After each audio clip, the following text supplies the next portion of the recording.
미국에서도 백신 접종이 시작됐습니다. 의료진부터 먼저 맞기 시작했는데요. 네, 워싱턴 연결해 자세한 내용 들어보겠습니다. 이경희 특파원. 네, 워싱턴입니다. 네, 미국의 1호 접종자는 뉴욕 병원에서 근무하는 간호사였다고요?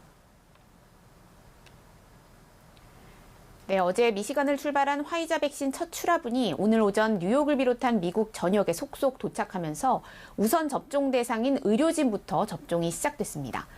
미국 내 1호 백신 접종자는 뉴욕 퀸스의 롱아일랜드 주이시 병원 중환자실에서 근무하는 간호사였는데요. 백신을 맞는 장면이 생중계되기도 했습니다. 백신을 맞은 간호사는 희망과 안도를 느낀다며 이것이 고통스러운 시간을 끝내기 위한 시작이 되길 바란다고 말했습니다. And it didn't feel any different from taking any other vaccine. I am hopeful. I feel hopeful today. Relieved. I feel like healing is coming. I want to instill public confidence that the vaccine is safe. We're in a pandemic, and so we all need to do our parts to put an end to the pandemic. Take the vaccine. CNN 등 현지 방송들은 주요 병원에서 의료진들이 백신을 맞는 장면을 연이어 생중계하면서 국민들에게 백신을 알리고 신뢰를 확보하는 데 주력하는 모습입니다.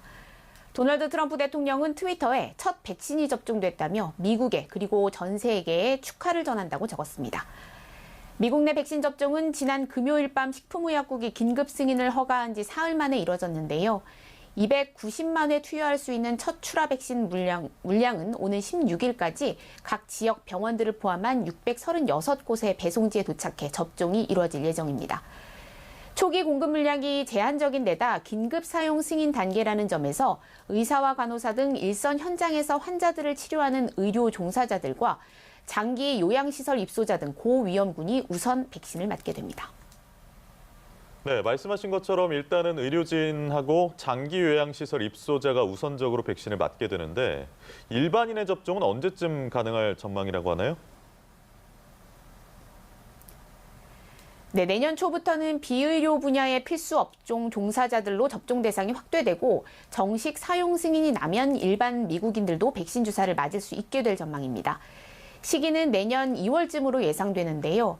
앨릭스 헤이자 미 보건복지부 장관은 2월 말에는 일반 대중 접종이 가능할 것이라면서 2월 말까지 모더나와 화이자 백신을 1억 명에 접종할 수 있을 것이라고 말했습니다.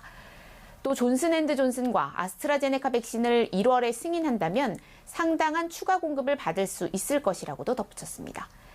에이자 장관은 94% 효과가 있는 백신이 FDA 절차의 모든 측면을 안전하고 투명한 데이터를 가지고 통과했다고 강조하면서 접종 대상이 된다면 백신을 받아들이라고 당부했습니다.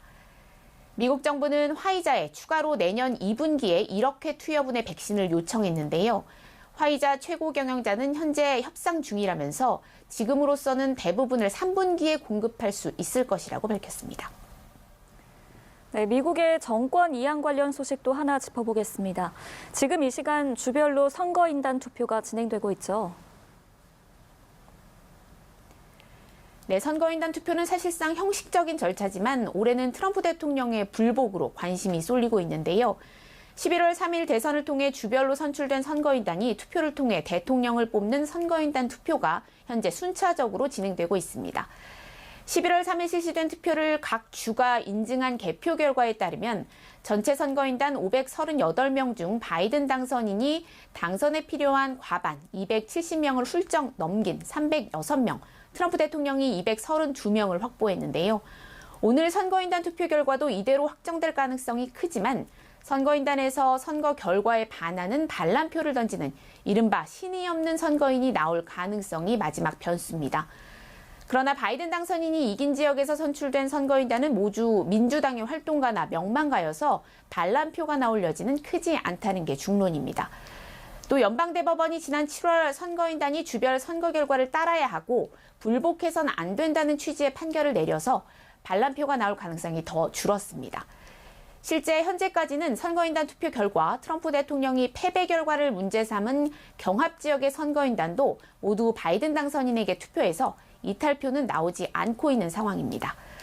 앞서 트럼프 대통령은 14일 선거인단 투표에서도 패배가 확정되면 백악관을 떠나겠다고 말한 바 있습니다.